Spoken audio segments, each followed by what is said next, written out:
Nearly 6 centuries later, only 49 copies of the Gutenberg Bible still survive, and just 21 of those remain whole. Out of the roughly 158 or 180 copies originally printed, that is all that is left, and no complete copy has changed hands since 1978.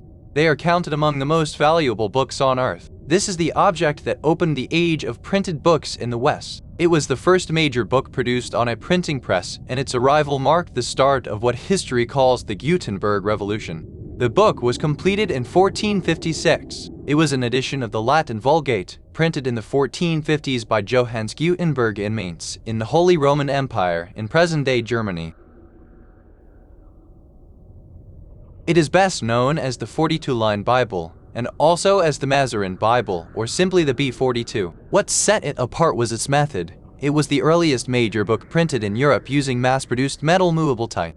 Ink was pressed onto paper by machine, not rubbed by hand, page after identical page. The dates come from the surviving copies themselves. Among the 21 complete Bibles, the one with the earliest visible print date is marked the 15th of August, 1456.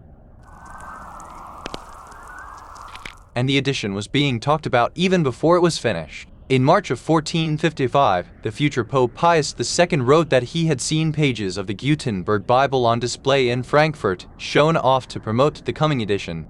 The Bible has been revered ever since, valued for its striking beauty and its craftsmanship as much as for what it represents. Each copy carries a high aesthetic and artistic quality that has kept collectors and scholars fascinated for centuries. There is one lingering ambiguity. A second early Bible, known as the 36-line Bible, is sometimes also called a Gutenberg Bible, but it may in fact be the work of a different printer entirely. What Gutenberg set in motion did not stop at a single sacred text. The printing press transferred ink to paper by applying pressure to an inked surface, a leap far beyond rubbing sheets by hand.